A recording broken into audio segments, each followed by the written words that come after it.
Brought to you by WikiVidi Documentaries. Brandon Lee. Brandon Bruce Lee was an American actor and martial artist. He was the son of martial artist and film actor Bruce Lee and teacher Linda Lee Cadwell, the grandson of Cantonese opera singer Lee Hoi-chuen, and brother of Shannon Lee. Starting his career with a supporting role in the 1986 television film Kung Fu, the movie, Lee starred in several low-budget action films during the late 1980s and early 1990s, such as Legacy of Rage, Showdown in Little Tokyo, and Rapid Fire. In 1992, he landed his breakthrough role as Eric Draven in The Crow, based on the comic book of the same name. On March 31, 1993, Lee died during the filming of The Crow in an accident involving a prop gun. The film was released posthumously in 1994 with the help of stunt doubles and special effects. Early life.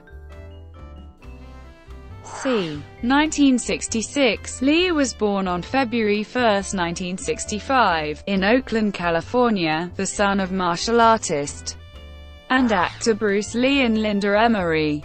The family moved to Los Angeles, California, when he was 3 months old.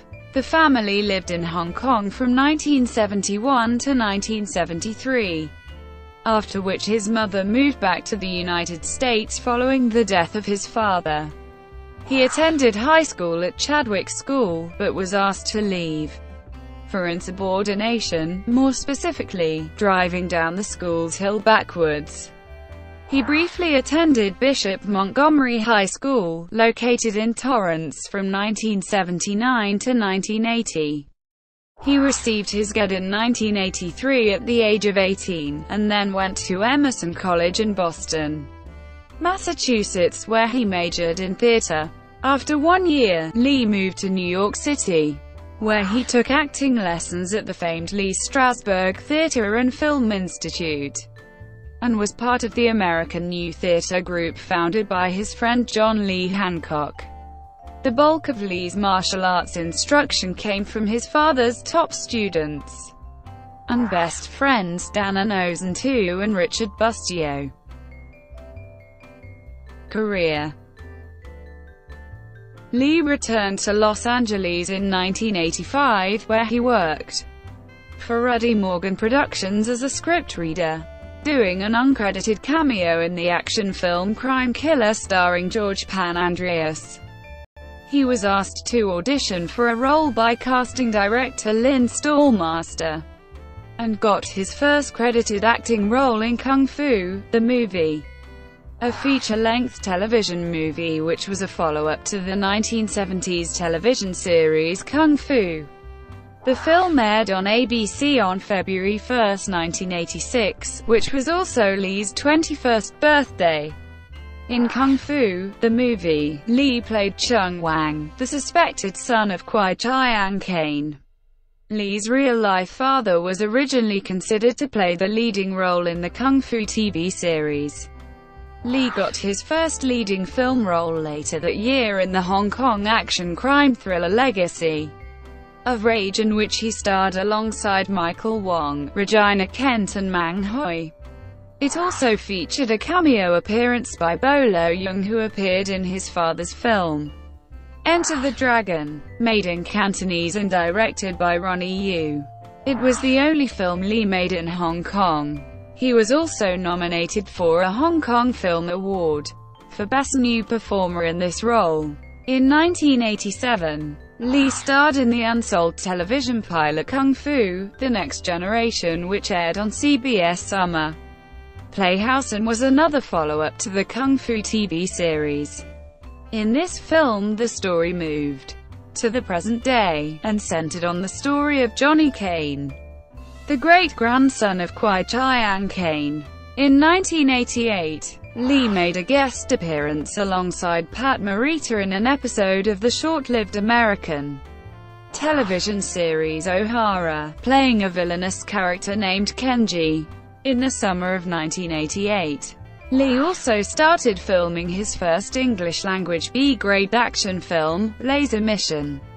It was filmed cheaply in South Africa, and was eventually released on the European market in 1990. In 1991, he starred opposite Dolph Lundgren in the buddy cop action film Showdown in Little Tokyo. This was marked as his first studio film and American film debut. Lee signed a multi-picture deal with 20th Century Fox in 1991. He had his first starring role in the action thriller Rapid Fire in 1992, and was scheduled to do 2 more films for them. In August of that year, Bruce Lee biographer John Little asked Brandon Lee what his philosophy in life was, and he replied, "Eat or die." Brandon later spoke of the martial arts and self-knowledge. In 1992, Lee landed the lead role of Eric Draven in the film adaptation of The Crow, a popular underground comic book. During production just before his death, Brandon signed to do 2 sequels to the film if it proved to be successful. Personal life. In 1990, Lee met Lisa Hutton at director Rennie Harlin's office, located at the headquarters of 20th Century Fox. Hutton was working as a personal assistant to Harlan, and later became a story editor for Stillwater Productions. In 1991, Lee and Hutton moved in together in early 1991 and became engaged in October 1992. Brandon and Eliza planned to start a family immediately after they were married, but they had yet to conceive when he died. They were due to be married in Ensenada, Mexico on April 17, 1993, a week after Lee was to complete filming on The Crow. At the time of Lee's death, Hutton was working as a casting assistant and was on set of The Crow so much that she was later credited with being Lee's on-set assistant. After his death, Hutton petitioned to have gun safety regulations tightened on film sets. The Crow is dedicated to the couple. Brandon Lee was trained in Jeet Kune Do, Wing Chun, Muay Thai, and Shaolin Kung Fu. Death. Lee died of a gunshot wound on March 31, 1993, at the filming studio in Wilmington, North Carolina, at the age of 28, after an accidental shooting on set of The Crow. In the scene in which Lee was accidentally shot, Lee's character walks into his apartment and discovers his fiancée being beaten and raped by thugs. Actor Michael Massey's character fires a .44 Magnum revolver at Lee as he walks into the room. A previous scene using the same gun had called for inert dummy cartridges fitted with bullets to be loaded in the revolver for a close-up scene. For film scenes which utilize a revolver and do not require the gun to actually be fired, dummy cartridges provide the realistic appearance of actual rounds. Instead of purchasing commercial dummy cartridges, the film's prop crew created their own by pulling the bullets from live rounds, dumping the powder charge, then reinserting the bullets.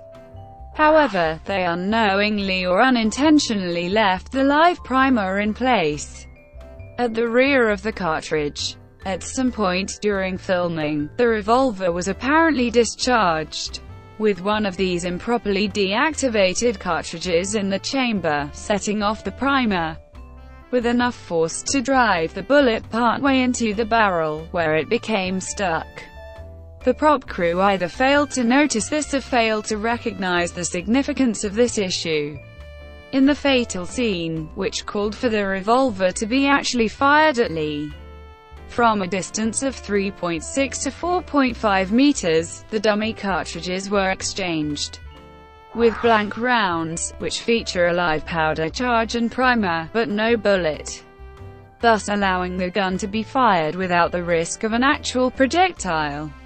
But since the bullet from the dummy round was already trapped in the barrel, this caused the .44 Magnum bullet to be fired out of the barrel with virtually the same force as if the gun had been loaded with a live round, and it struck Lee in the abdomen, mortally wounding him. He was rushed to the New Hanover Regional Medical Center in Wilmington, North Carolina, where he underwent 6 hours of surgery. However, attempts to save him were unsuccessful, and Lee was pronounced dead at 1:03 p.m. Est. The shooting was ruled an accident. The beginning of the film, which had not been finished, was rewritten, and the apartment scene remade using computer graphics from an earlier scene of Lee. Lee's body was flown to Jacksonville, North Carolina, where an autopsy was performed. He was then flown to Seattle, Washington, where he was buried next to his father at the Lakeview Cemetery in a plot that Linda Lee Cadwell had originally reserved for herself. A private funeral took place in Seattle on April 3, 1993. Only close family and friends were permitted to attend, including Lee's immediate family as well as fiancée Eliza Hutton's parents and younger sister, who flew in from Missouri. The following day, 250 of Lee's family, friends, and business associates attended a memorial service in Los Angeles, held at the house of actress Polly Bergen. The gravestone, designed by North Snohomish County sculptor Kirk McLean, is a tribute to Lee and Hutton. Its two twisting rectangles of charcoal granite join at the bottom and pull apart at the top. It represents Eliza and Brandon, the two of them, and how the tragedy of his death separated their mortal life together, said his mother, Linda Lee Cadwell, who described her son, like his father before him, as a poetic, romantic person. Legacy. After Lee's death, his fiancée Eliza Hutton and his mother supported director Alex Proyer's decision to complete The Crow. At the time of Lee's death, only 8 days were left before completion of the movie. A majority of the film had already been completed with Lee and only a few scenes remained to be done. To complete the film, stunt double Chad Stahelski, who was a friend of Lee's at a Nose and 2 Academy, served as a stand-in. Special effects were used to give him Lee's face. Another stunt double, Jeff Cadiant, was also used to complete Lee's parts for the movie. The Crow was released in May 1994 and became a box office hit, grossing over $50 million in the US and retaining a loyal cult following many years after its release. Lee's portrayal of Eric Draven posthumously earned him an MTV Movie Award nomination for Best Male Performance and a Fangoria Chainsaw Award for Best Actor. The film is dedicated to Brandon and Eliza. In an interview just prior to his death, Lee quoted a passage from Paul Bowles' book The Sheltering Sky that he had chosen for his wedding invitations. It is now inscribed on his tombstone. The quotation is not attributed to Bowles on his tombstone. The interview can be seen on VHS, DVD, and Blu-ray releases of The Crow. At the time of his death, his father's biopic Dragon, the Bruce Lee story, was ready for release.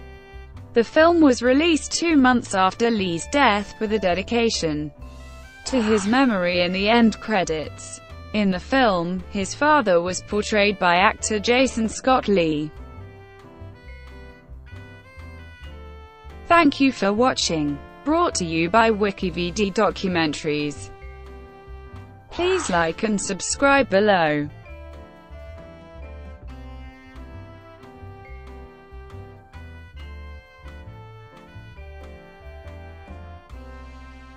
Please like and subscribe below.